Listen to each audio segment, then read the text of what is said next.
হয়তো সব কিছুই শান্ত হয়ে যাবে খুব শীঘ্রই, মোমবাতিও গলে যাবে, মানুষের ভিতরে জ্বলতে থাকা আগুন ধুঁকতে ধুঁকতে নিভে যাবে। ওই মেয়েটির বাবা মা কেবলমাত্র চাতক পাখির ন্যায় তাকিয়ে থাকবে দোষীর শাস্তির আশায়। হয়তো কেউ একজন ধরাও পড়বে, হয়তো আসলে সে দোষী, কিংবা সেও শিকার হবে ক্ষমতাধর ব্যক্তির। কিছুদিন শ্রীঘরে থাকা, সেখানে আবার কাজেরও ব্যবস্থা আছে, পারিশ্রমিকও আছে। অনেক দিন থাকলে নাকি ছুটিও পাওয়া যায়। তার উপর যদি মানসিক ভারসাম্যহীনতা যুক্ত করা যায়, তাহলে তো সোনায় সোহাগা। কিন্তু ওই হসপিটাল ঠিক আগের মতোই চলতে থাকবে। তৃতীয় বর্ষের ওই ছাত্রীর কথা আস্তে আস্তে সবাই ভুলে যাবে।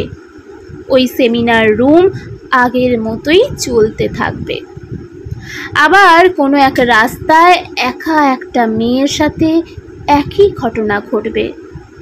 স্কুল, কলেজ, টিউশন, অফিস, বাস, ট্রেন, হাসপাতাল, কোনটা সুরক্ষিত স্থান তা আমার জানা নেই। মৃত্যুর পরেও প্রশ্ন উঠেছে, সে কেন একা গিয়েছিল? বেঁচে থাকলে জানি না তাকে কতবার মৃত্যু যন্ত্রণা ভোগ করতে হতো। হাসপাতালকে মানুষ মন্দিরের সঙ্গে তুলনা করে, ডাক্তারকে ভগবান, সর্বোপরি মেয়েদেরকে মা লক্ষ্মী। যে মন্দিরের ভগবান অসুরক্ষিত, সেখানে ন্যায় বিচার বিলাসিতা মাত্র। তুমি একজন ডাক্তার, নার্স, শিক্ষিকা, উকিল, পুলিশ, কিংবা একজন গৃহিণী, বয়স্ক মহিলা হও, কি একটা বয়স 5-এর বাচ্চা, তোমার পরিচয় তুমি একটা মেয়ে, তুমি ভোগ্য বস্তু। তোমার পরিচয় তুমি একটা মাংসপিণ্ড। কোনো মাতৃগর্ভে আর কন্যা সন্তানের জন্ম না হোক, কোনো প্রসূতি বিভাগে আর যেন কন্যা সন্তানের কান্না না শোনা যায়।